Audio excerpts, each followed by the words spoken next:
Vamos continuar o estudo que estávamos fazendo, vendo que a Bíblia ela tem que ser estudada como um todo. Lembra a comparação que nós fizemos entre partes de uma figura e uma figura completa?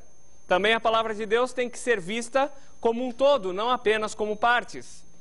Nós também vimos aquela comparação que contava a história do elefante que passava um circo pela vila dos cegos, e cada um dos 3 cegos que apalpou o elefante saiu com uma opinião diferente, porque apalparam apenas parte do elefante e não o todo. Também quando nós vamos estudar a palavra de Deus, nós temos que tirar tempo para vê-la como um todo e não apenas parte dela.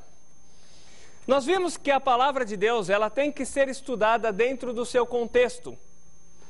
Em torno dela havia uma cultura de um povo, haviam fatos históricos, havia uma língua, ou melhor, duas, uma no Velho Testamento, que é a língua hebraica, que nós vimos,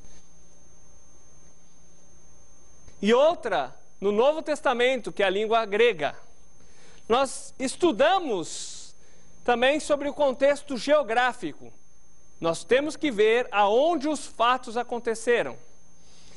A ilustração da letra L aqui nessa figura nos leva a ver a importância do contexto. Porque se fosse em outros contextos, poderia ser o canto de uma casa, a ponta de uma flecha, mas neste contexto, nós temos a certeza de que é a letra L, porque estamos vendo tudo que está em volta da figura. A palavra de Deus, ela precisa ser vista dentro do seu contexto. Tudo que tem em volta dela, para podermos entender. E aí a interpretação vai ser única. O entendimento vai ser um só. Nós começamos estudando as Sagradas Escrituras, a palavra de Deus, em Gênesis, primeiro livro da Bíblia, capítulo 1, verso 1. E lá nós estudamos que Deus, no princípio, criou Deus os céus e a terra. Nós vimos com isso que Deus ele é eterno, não tem começo e nem fim. Nós vimos também com isso que Deus ele é soberano e supremo, ou seja, tem mais importância, é maior do que tudo e tem o direito de mandar em tudo e em todos. Nós vimos também que ele é o Criador, que ele é autossuficiente, ele não precisa de nada para existir. E também nós vimos que ele é Deus trino, ou seja, Pai, Filho e Espírito Santo. Lembra a palavra para Deus? Elohim. E Elohim, nós vimos que é uma forma plural, um único Deus, porque o verbo está no singular, mas 3 pessoas, Pai, Filho e Espírito Santo. Nós vimos também que Deus criou os céus e também os que habitam nos céus, dentre eles os anjos. Citamos a história de Lúcifer, um anjo de luz que era muito inteligente, muito bonito, foi criado por Deus, mas em determinado momento se rebelou contra Deus, queria tomar o lugar de Deus e foi afastado da presença de Deus. E 1/3 dos anjos o seguiram e agora estão nos ares, não estão no inferno como alguns acham. Talvez alguns deles, baseado em alguns textos das Escrituras, mas a sua grande maioria estão nos ares. O nome de Lúcifer hoje é o quê? Satanás, o diabo, porque é aquele que engana todo mundo. Por isso é importante examinarmos as Sagradas Escrituras para saber o que ela diz. Em Gênesis, capítulo 1, nós começamos a ver sobre a criação do mundo. Logo no primeiro dia, Deus criou a luz. No segundo dia, foi onde nós paramos na última lição, Deus cria os céus e separação entre as águas debaixo dos céus e em cima dos céus. Então, Gênesis, capítulo 1, versículos 6 até 8. Versos 6 até 8. Alguém pode ler, por favor? E disse Deus: haja firmamento no meio das águas e separação entre águas e águas. Fez, pois, Deus o firmamento e separação entre as águas debaixo do firmamento e as águas sobre o firmamento. E assim se fez. E chamou Deus ao firmamento dos céus. Houve tarde e manhã, o segundo dia. Tá bom. Então Deus cria os céus, nome do firmamento, outra versão traz expansão, e ao redor dos céus, ele cria uma camada de água ao redor da terra, entre o primeiro céu e o segundo céu. Então, ele cria água, tem água embaixo, o céu, a atmosfera, e água em cima também. Parece que temos uma pergunta aqui. O que essa camada influenciava no clima? Essa camada, ela tinha uma importância muito grande em todo o clima da Terra e na história também. Ela nos mostra e ela comprova fatos que até a ciência tem perguntado até hoje. Então, o que acontecia com essa camada de água? Ela filtrava os raios solares para quando entrasse na Terra, eles virem com menos intensidade. Hoje, muitas pessoas estão apavoradas com a diminuição da camada de ozônio. Mas quando Deus criou os céus e a Terra, Deus fez dessa camada de água ao redor da Terra, além dessa camada de ozônio. Então a proteção era muito grande.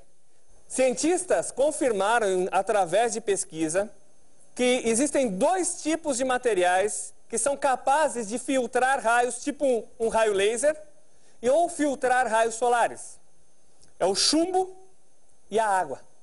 E quando Deus cria a água, na sua imensa sabedoria, essa água ao redor da Terra filtra os raios solares para que o envelhecimento na Terra fosse mais lento. Também o que causava isso é que criava dentro da Terra um clima único. Não tinha um lugar que era muito gelado e outro que era muito quente. Também não tinham temporais, tempestades. Não tinha muito calor, nem muito frio, como nós citamos, sobre lugares gelados.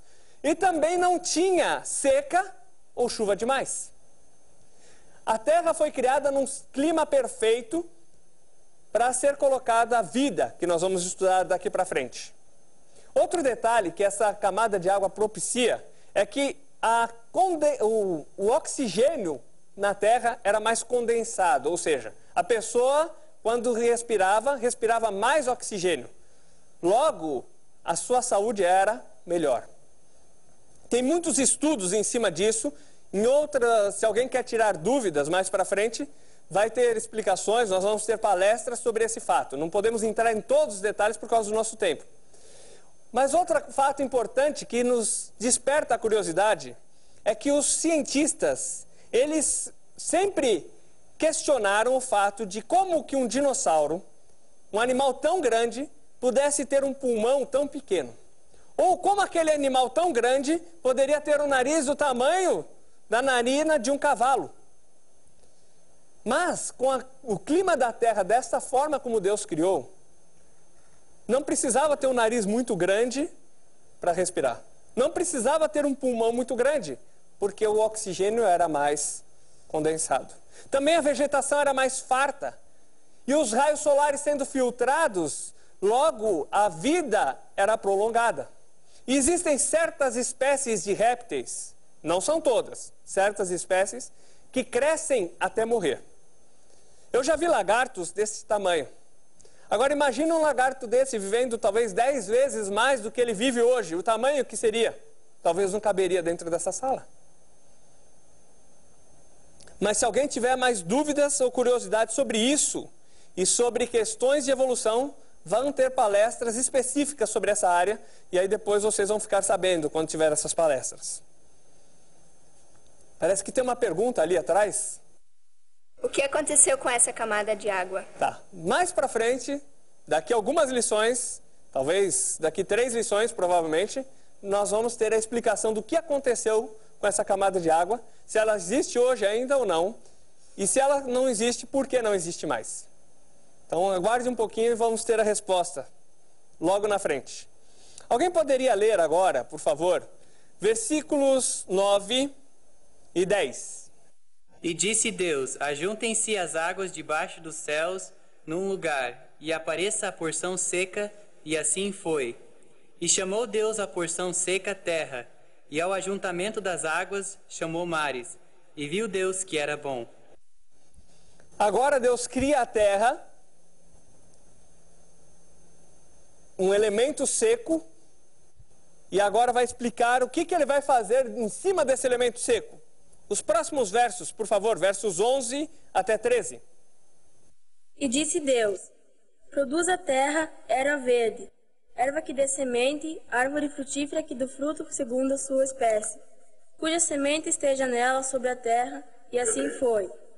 E a terra produziu erva, erva dando semente conforme a sua espécie, e árvore frutífera, cuja semente está nela conforme a sua espécie. E viu Deus que era bom. E foi a tarde e amanhã o dia terceiro. Tudo que Deus faz é bom. Tudo que Deus faz é perfeito, porque Deus é bom, porque Deus é perfeito. Deus cria na terra todo tipo de frutas, verduras, todo tipo de vegetação, a natureza de um modo geral. A flora, mais especificamente. Versículos 14 até... Só o 14 por enquanto. Alguém pode ler, por favor.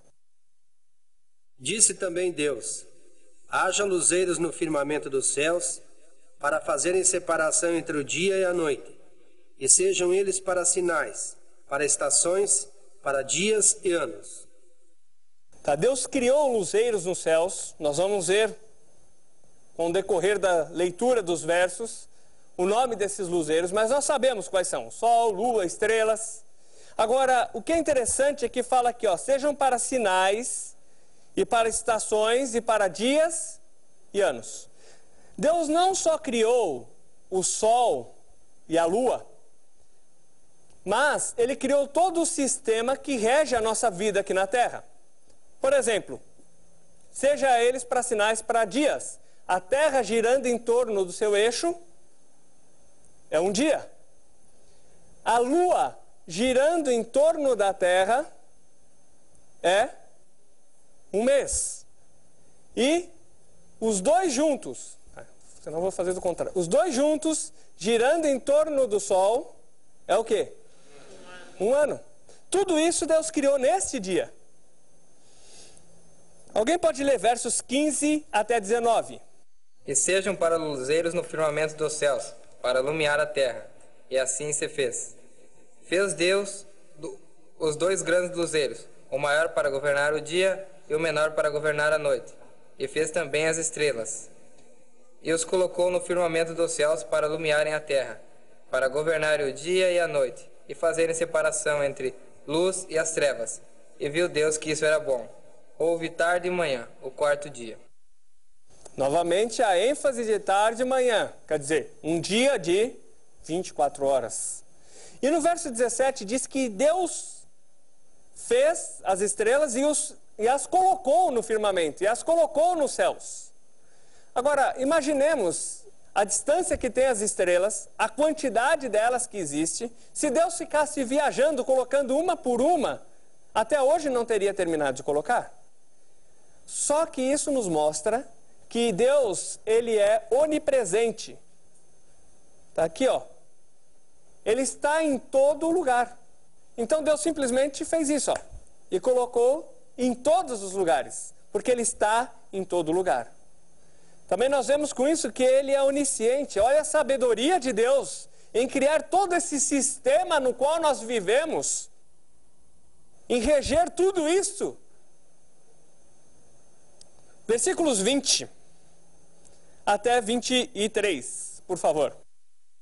Disse também Deus: povoem-se as águas de enxames de seres viventes, e voem as aves sobre a terra e sobre o firmamento dos céus.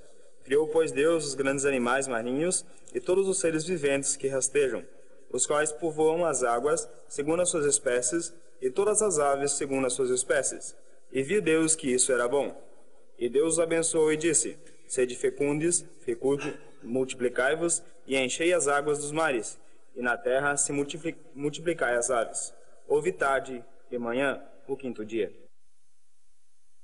Deus agora cria toda espécie de animais marinhos e toda espécie de animais que voam, de aves. Não necessariamente que voam, mas de aves. Agora um detalhezinho muito importante aqui, ó. Disse que Deus criou conforme a sua espécie. Deus é um Deus de ordem. Deus fez cada um de acordo com a sua espécie, com o seu tipo, vamos colocar assim, com a sua raça. Isso mostra a sabedoria de Deus, a criatividade de Deus, a organização de Deus. Versículos 24 e 25. Disse também Deus: produza a terra seres viventes, conforme a sua espécie, animais domésticos, répteis e animais selváticos, segundo a sua espécie. E assim se fez. E fez Deus os animais selváticos, segundo a sua espécie, e os animais domésticos, conforme a sua espécie, e todos os répteis da terra, conforme a sua espécie. E viu Deus que isso era bom. Deus sempre enfatiza o fato, conforme a sua espécie. Deus, sabedor de todas as coisas, já sabia que hoje teriam pessoas ensinando que o homem veio do macaco, e antes de vir do macaco veio de um vermezinho, e aí outras coisas mais. Agora o que Deus diz e enfatiza é que foi conforme a sua espécie. Uma mula, por exemplo, ela se reproduz? Então ela serve para provar de que um bicho virando outro, virando outro, virando outro, não vai dar em nada. Ela serve como uma prova concreta de que a evolução é algo furado.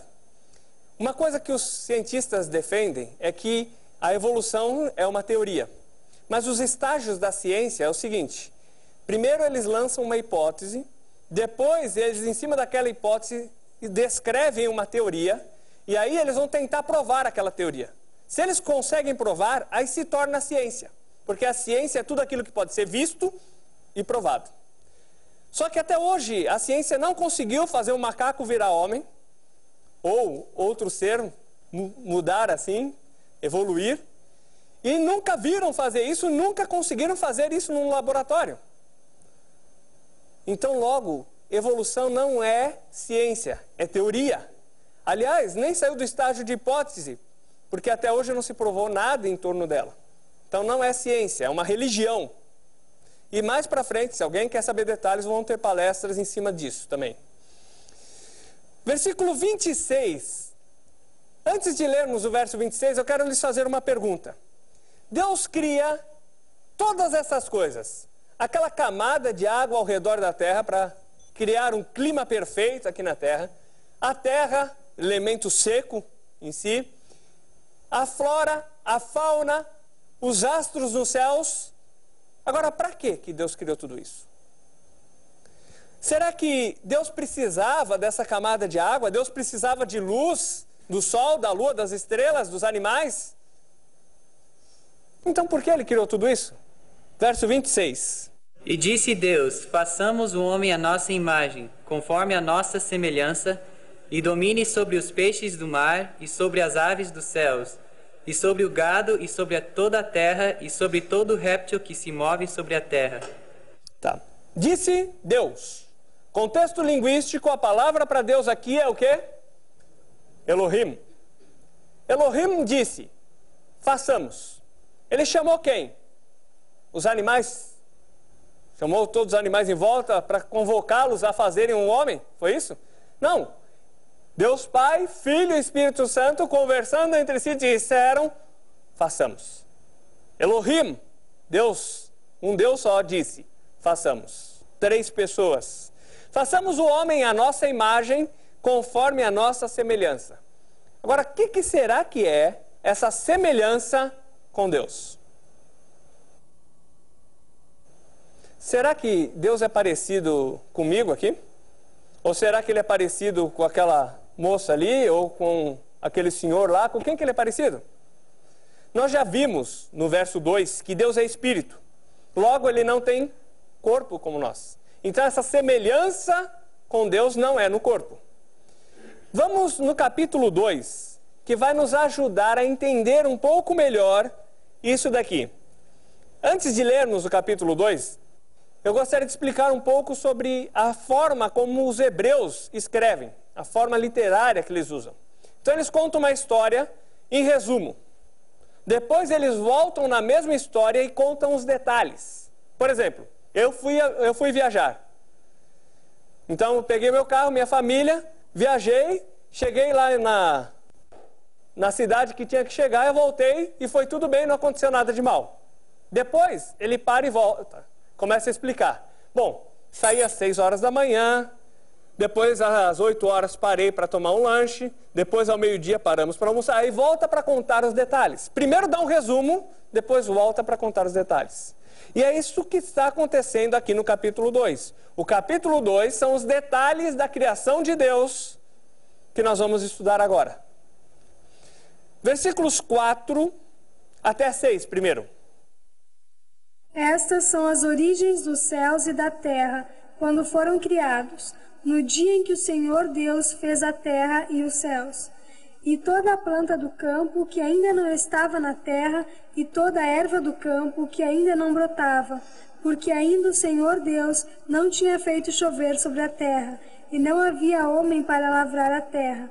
Um vapor, porém, subia da terra e regava toda a face da terra. Tá, aqui vai explicando sobre a condição climática da terra na época da criação. Não tinha chuva, mas o próprio Deus, ele regava a terra.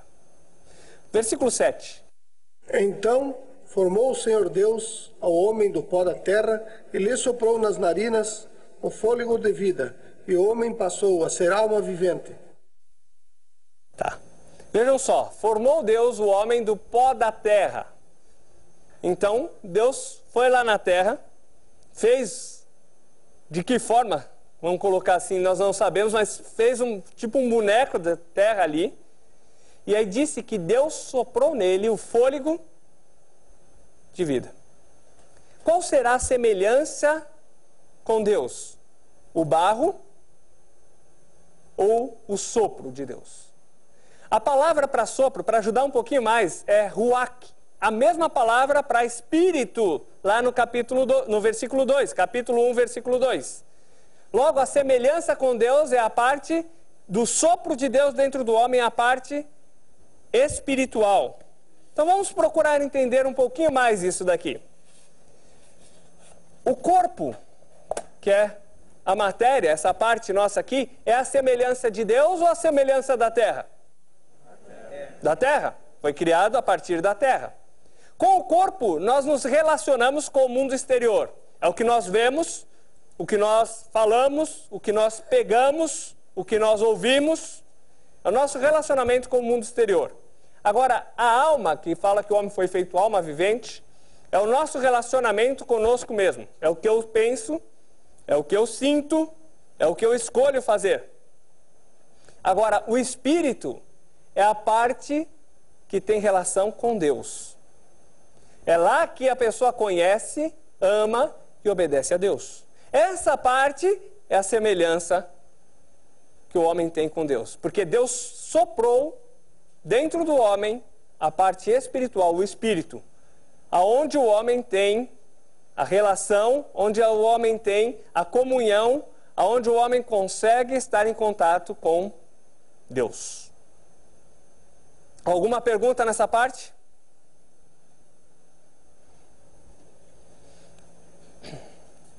Deus criou o homem. Na hora que Deus sopra o fôlego de vida, o homem é feito alma vivente. Quer dizer, ele fica vivo, ele passa a ter emoções, ele passa a pensar. Antes do sopro de Deus, o que o homem era? Barro, terra. Agora, o que esse homem fez de bom para merecer o sopro de Deus? Nada. O que ele fez de bom para Deus pegar tudo que Deus criou e dar para ele? Com isso nós vemos mais uma característica de Deus. Deus é gracioso. Ou seja, Deus, ele dá as coisas, é o favor que ele estende, mesmo que a pessoa não mereça.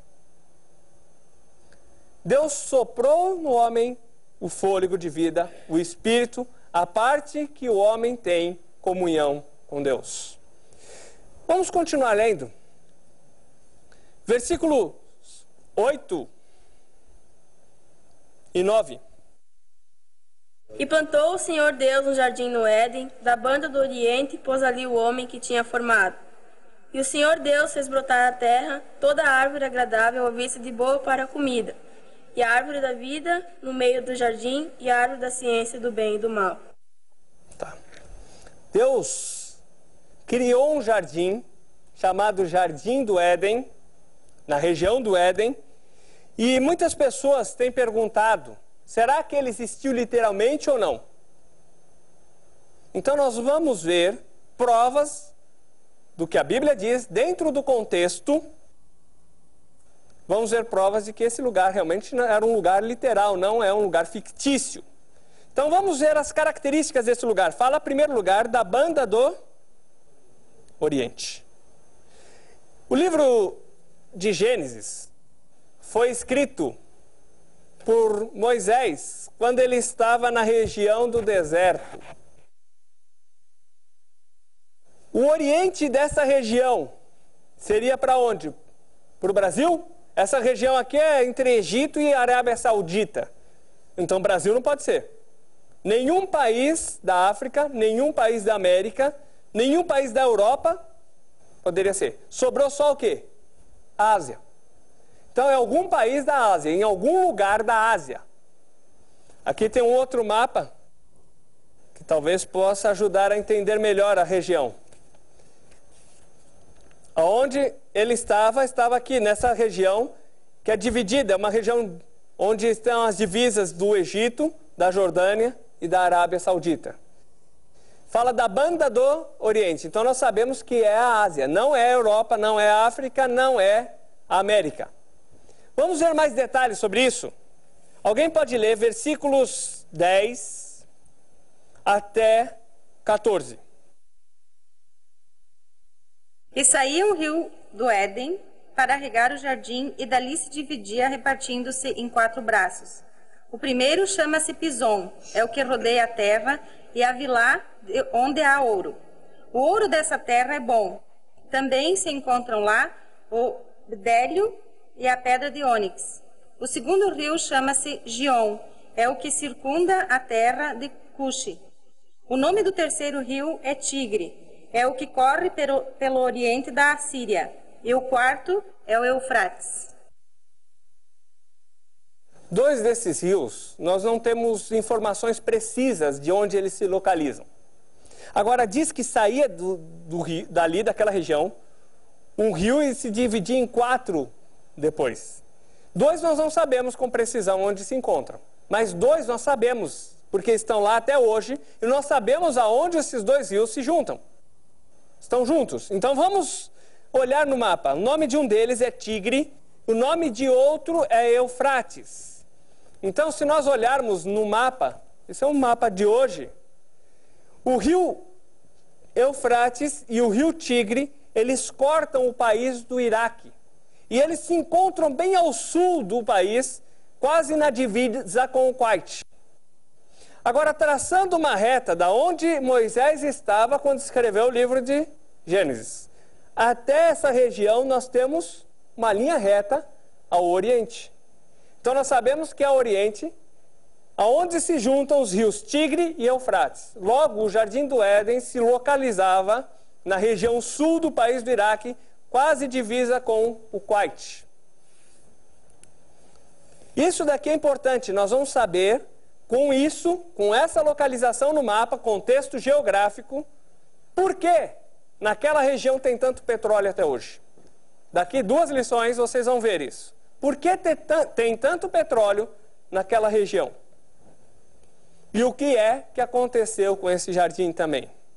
Versículos 15 a 17.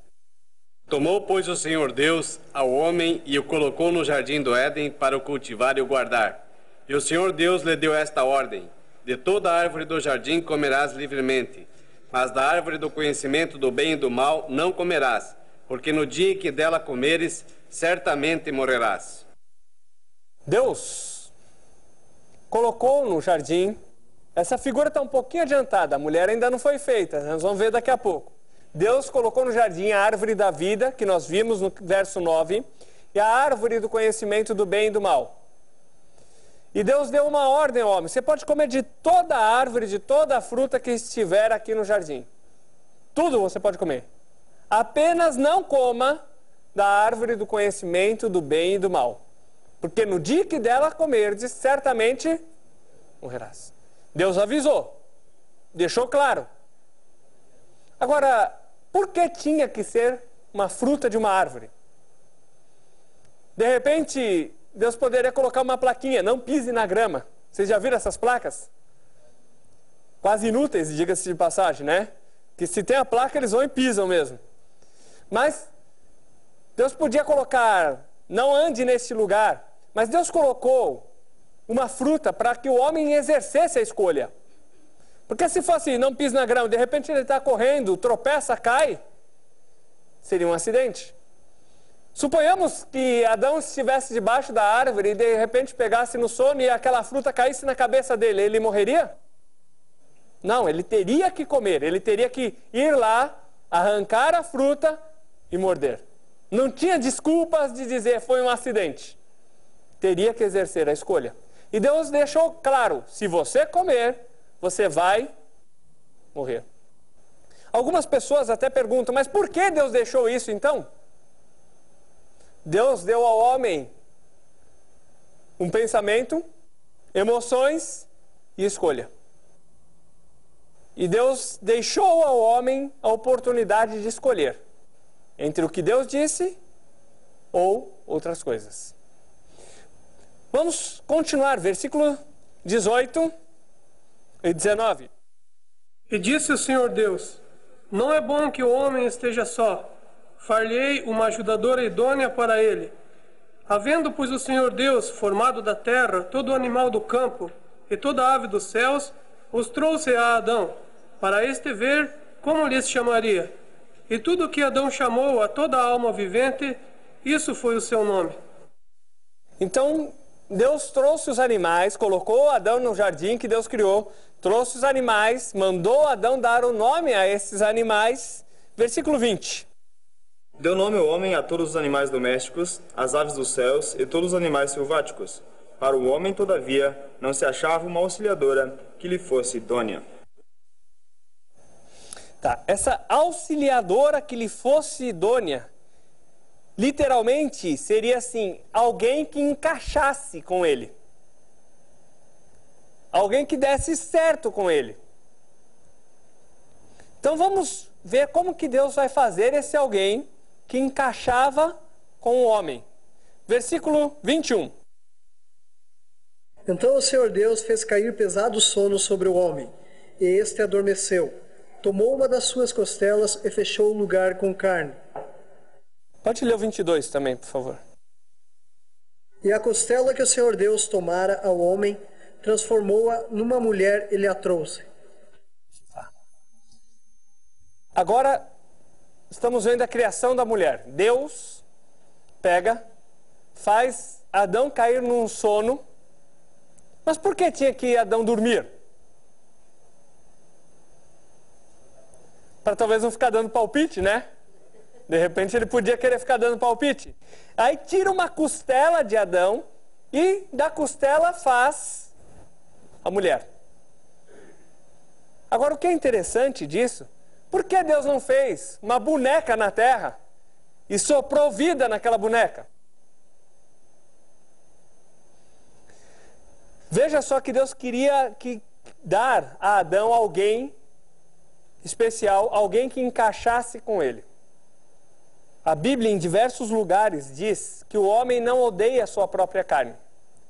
Então, Deus cria a mulher de parte do homem para que ele a ame. Outro detalhe, muitas pessoas perguntam: mas por que uma costela? Por que não poderia ser um pedaço do pé, um pedaço da cabeça? Talvez se fosse um pedaço da cabeça, a mulher ia querer mandar. E talvez se fosse um pedaço do pé, o homem ia achar que podia pisar em cima, ou chutar, ou fazer o que quisesse. Deus tira uma costela de Adão, e a própria palavra ali diz adjutora, quer dizer, alguém para estar ao lado. E a palavra que lhe corresponda, também alguém que encaixe. Alguém que esteja ao lado e que encaixe com ele. E para que evitasse o problema dele brigar muito com essa mulher, então tirou uma parte dele para que o homem reconhecesse que ela era parte dele, então ela teria que ser protegida e amada. Olha só o que mais impressionou em Adão quando ele viu Eva. Versículo 23. E disse o homem: esta afinal é osso dos meus ossos e carne da minha carne, chamar-se a varoa, porquanto do varão foi tomado. Vejam que ele não disse, se fosse um gaúcho, talvez ele teria dito, bate, que mulherão. Ou se fosse um nordestino, ó, gente, mas que mulher bonita. Mas não, o que impressionou Adão foi que ela era parte dele. Versículo 24 e 25. Por isso deixa o homem pai e mãe e se une à sua mulher, tornando-se os dois uma só carne. Ora, um e o outro, o homem e sua mulher, estavam nus e não se envergonhavam. Deixará o homem, seu pai, sua mãe, unir-se à sua mulher. Aqui foi o primeiro casamento. A instituição do casamento foi aqui, ó. E os dois estavam nus, quer dizer, sem roupa, e não tinham vergonha um do outro. Porque não tinha maldade, não tinha malícia. Eles não conheciam o mal ainda. Na próxima lição, no próximo estudo, vai ser esclarecido algumas dúvidas que talvez estejam pairando aí, que estejam na cabeça de vocês. Voltando então, no capítulo 1, só para voltar a alguns outros detalhes, nós vimos como Deus criou o homem, como Deus criou a mulher, o jardim que Deus os colocou, a ordem que Deus deu a Adão, e Adão repassou depois a Eva sobre não comer da árvore do conhecimento do bem e do mal. Alguém poderia ler versos 26 e 27 do capítulo 1. Também disse Deus, façamos o homem à nossa imagem, conforme a vossa semelhança. Tenha ele domínio sobre os peixes do mar, sobre as aves dos céus, sobre os animais domésticos, sobre toda a terra e sobre todos os répteis que rastejam pela terra. Criou Deus, pois, o homem à sua imagem de Deus o criou. O homem e mulher os criou. Então Deus fez tudo aquilo que Deus fez, tudo aquilo que Deus criou, pegou e deu ao homem. Para que o homem dominasse, para que o homem cuidasse daquilo. Versículos 28 e 29. Deus os abençoou e lhes disse: sede fecundos, multiplicai-vos, enchei a terra e sujeitai-a, dominai sobre os peixes do mar, sobre as aves dos céus e sobre todo animal que rasteja pela terra. E disse Deus ainda: eis que vos tenho dado todas as ervas que dão semente e se acham na superfície de toda a terra, e de todas as árvores em que há fruto que dê semente, isso vos será para mantimento. Tá bom. Deus deu ao homem como mantimento tudo que é tipo de ervas, tudo que é tipo de frutas, legumes, verduras, só que não tem carne aqui. Por que que não tem carne? Porque não havia morte de espécie alguma. Deus, quando criou o mundo, criou perfeito e não havia morte de espécie alguma. E o versículo 28 traz uma coisa interessante. Frutificai e multiplicai-vos. Deus mandou Adão e Eva terem filhos. Logo, aquele relacionamento íntimo de marido e mulher não é errado como algumas pessoas ensinam. Dentro do casamento, entre o marido e a esposa e o seu marido. Não é errado como muitas pessoas ensinam. Deus mandou que eles tivessem filhos. Versículo 30 e 31. E a todo animal da terra, e a toda aves do céu, e a todo réptil da terra em que há uma vivente. Toda a erva verde lhes será para mantimento. E assim foi. E viu Deus tudo quanto tinha feito, e eis que era muito bom. E foi a tarde e a manhã o sexto dia. Tudo que Deus faz é bom. Deus é perfeito. Tudo que Deus criou era perfeito, não havia nada, não havia problema nenhum. O sétimo dia agora, capítulo 2, versos 1 até 3. Assim os céus e a terra e todo o seu exército foram acabados. E havendo Deus acabado no dia sétimo a obra que fizera, descansou no sétimo dia de toda a sua obra que tinha feito. E abençoou Deus o dia sétimo e santificou, porque nele descansou de toda a sua obra que criara e fizera. Diz que no sétimo dia Deus descansou. Agora, muitas pessoas acham que Deus sentou e disse: agora estou cansado, vou descansar, porque também criar todo esse mundo deu trabalho. Mas a palavra aqui tem um sentido de terminou de fazer, porque não tinha mais nada para ser feito. Deus não se cansa. Deus simplesmente parou de fazer porque a obra estava completa. E aí Deus descansou no sétimo dia. Parou de fazer porque estava tudo completo. Nós vimos que Deus deu uma ordem a Adão: não comerás da árvore do conhecimento do bem e do mal. Deus deu uma escolha a ele. Agora, será que Adão vai corresponder ao que Deus pediu? Será que Adão vai fazer aquilo que Deus pediu? Ou será que ele vai desobedecer? Então, no próximo estudo, nós vamos ter a resposta para essa pergunta.